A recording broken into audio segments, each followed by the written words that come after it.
What's going on, my friends? Chris here. I want to bring you all an update today of Bitcoin. Right now we're sitting at $46,560. We're up 4%. What I want to do today, guys, was look at the 1-day time frame, and we're going to work down to the 1-hour time frame so we get you a lot of detail of what's taking place right now, and I'm going to give you the most important things that I see in the chart right now. So if you get some from these videos, don't forget to like, subscribe, hit that notification bell. Appreciate you all doing that for me, and we'll get into this. And I'd also love to know what you're doing with Bitcoin right now. Are you long? Are you short?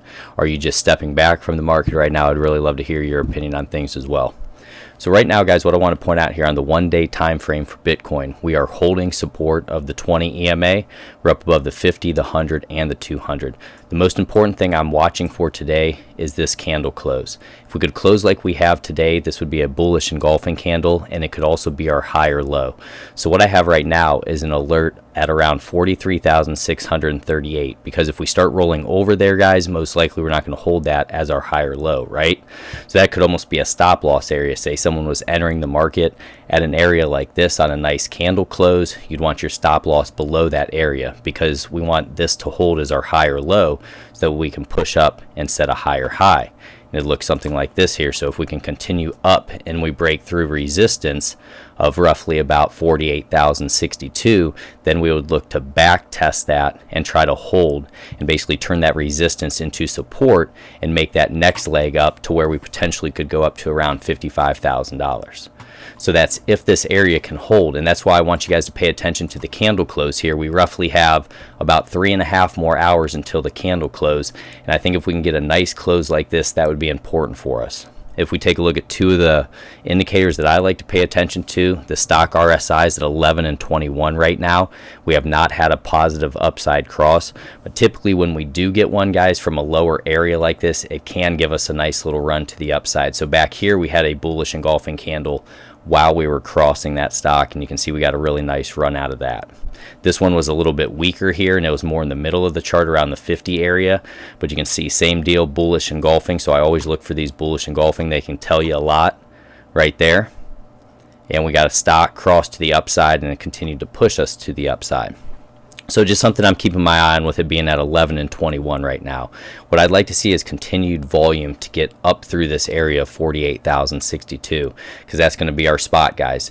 If we don't get up through that, basically what we potentially could do is consolidate and just get into an equilibrium, and chop sideways for a while to see if we can get the strength to get up through that. But right now, guys, I mean, you know, in the intermediate term here, we're in a nice little uptrend. We just want to see this area hold, see if we can get that next little move to the upside. Relative strength's at 63, so we're not overbought either. If we get into the technicals, right now on the 1-day time frame, we're looking at a 2 sell, a 10 neutral, and a 14 buy. Oscillators 2 sell, 9 neutral, and a 0 buy. Right now, basically everything is neutral, but momentum's going to be a sell, and your MACD level is going to be a sell.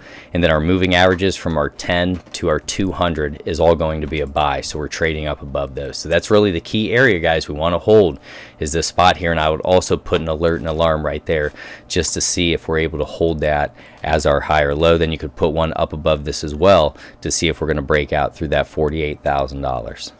Okay, so now if we work our way through the time frames here, I want to take a look at the 12-hour and tell me what you guys see. I mean, I'm just basically pointing out the fact here in the intermediate term, we're in an uptrend. You can see here is our low, higher low, higher low.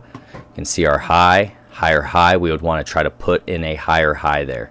So on the 12-hour time frame, if we can close this candle, we'd be up above the 20, the 50, the 100, and the 200, with the 100 crossing through the 200. You can see the last time to the downside when we got that cross, it continued to push us to the downside. So definitely something I want to keep an eye on. The last time we had that type of cross to the upside, you can see this is pretty significant, guys. I mean, you really have to go back here. Let's see, right back in this range, I do believe. If you guys see anything, another spot, let me know. But I mean, that's back around May 6, 2020. So it is significant that we're getting this on the 12-hour time frame, and these are things I just want to point out to you. I just want to put them on your radar in case we are able to hold this as a higher low, bullish engulfing, and push higher with the stock down here on the 12-hour at 14 and 5, and we are getting a cross, and then your relative strength's at 57 right now. And it held that 50, and we're starting to move to the upside. If we get into the 4-hour, and this is how you take it, guys. You got to take price action, okay? So right here, what you can see is we basically entered a short-term downtrend. You see the lower high. So here's our high, lower high, lower high, lower high. Then we hit that bullish engulfing candle on heavier volume, trying to push up and then come back and set a higher low and change that trend in the shorter term is what I'm looking at there. Stocks at 93 and 68. Relative strength is going to be at 56 there. So same deal. You can see a little bit better picture there. We'd want to hold this 100 moving average as support. If we get into the 1 hour time frame, and guys, if you like how we break this down, smash that like button up for me. I really appreciate it. We don't get a lot of love with the algorithm anymore, and I'm not going to shout at you and you know, say Bitcoin's going to $1 million tomorrow. So I'm just going to give you the straight analysis. If you like that, I appreciate you guys leaving comments and love. So what you can see here, trend line break on the 1 hour time frame there, came on heavier volume. Stock right now is at 97 and 96 on the 1 hour time frame. Relative strengths at 67.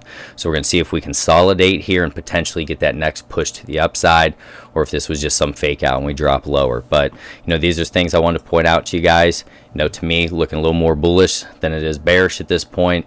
Still things to watch on the bearish side as well, but you know, we got some moves taking place here. So God bless you all. Take care.